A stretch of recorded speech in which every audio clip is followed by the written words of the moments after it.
Alamin ang latest weather update ngayon dito sa Sir Aris Official Weather News Today. Ang alas 8 ng umaga, tuloy na itong naging isang ganap na typhoon at kanina alas 10 ay tinatayang nasa layong 555 kilometers na ang layo silangan ng Tuguegarao City. Taglay ng bagyong si Leon, ang lakas ng hangin na umabot hanggang 130 kilometers per hour malapit sa gitna nito at yung pagbugso ng hangin ay aabot na ng hanggang 160 kilometers per hour. Kumikilos naman ito sa direksyong west-northwest sa bilis na 10 kilometers per hour. So mapapansin natin, bagamat malayo pa yung tinatayang sentro ng bagyong si Leon, ay may tumatama ng mga kaulapan dito nga sa silangang bahagi ng Hilaga at gitnang Luzon. Yan po isang dahilan kung bakit posibleng yung mga kababayan natin dito sa bahaging ito ng Cagayan ay nakakaranas na ng paminsan-minsang pag-ulan at paminsan-minsang pagbugso ng hangin. So ulitin natin, no? Bagamat offshore or nasa dagat pang tinatayang sentro, may mga bahaging kaulapan na to, yung tinatawag nating spiral cloud bands, tumatama na sa ilang bahagi nga ng Luzon, particular na sa eastern section ng northern Luzon. Ngayon, ano nga binasa natin pagkilos ng bagyong si Leon in the next 3 to 5 days? So, makikita natin sa latest forecast track ng Pag-asa na posible nga itong kumilos patungo dito sa may bandang dulong Hilagang Luzon.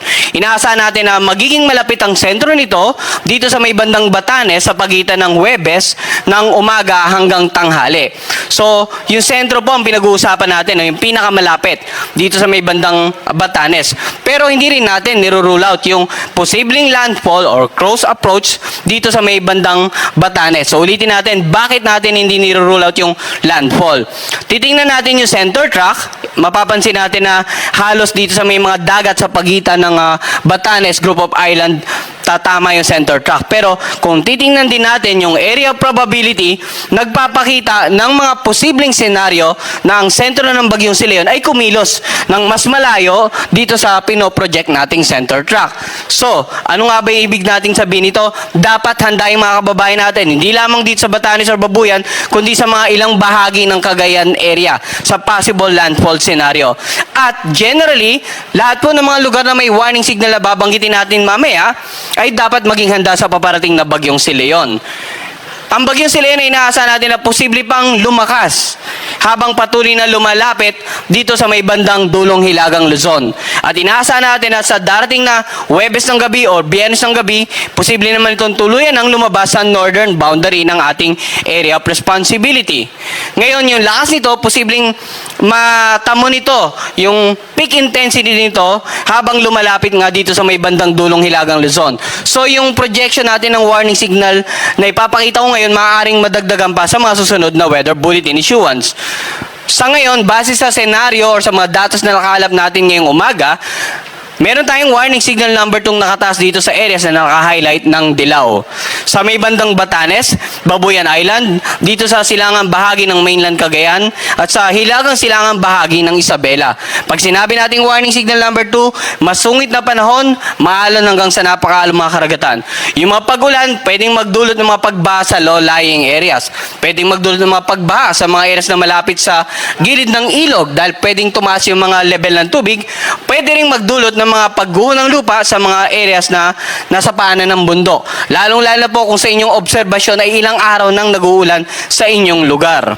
Samantala, yung mga lugar na naka-highlight ng light blue, ayan po yung mga lugar na may warning signal number 1 naman na nakataas sa mga oras ito.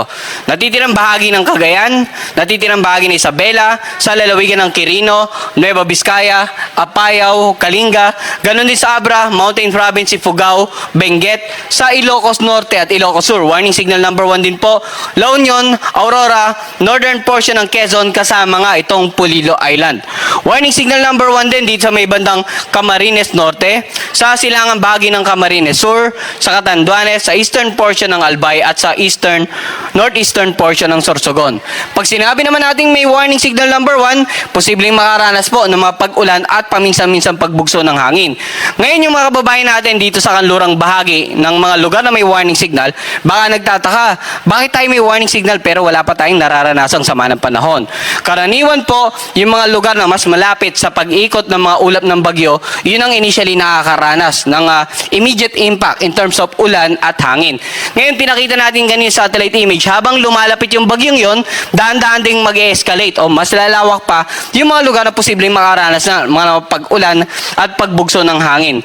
Kung kaya't nagbigay na tayo ng abiso maging sa mga lalawigan sa kanlurang bahagi. So generally, ulitin po natin, lahat ng mga kababayan nating nakatira sa mga lugar na may warnings signals number 2 and 1, kailangan maging handa sa paparating na bagyong si Leon.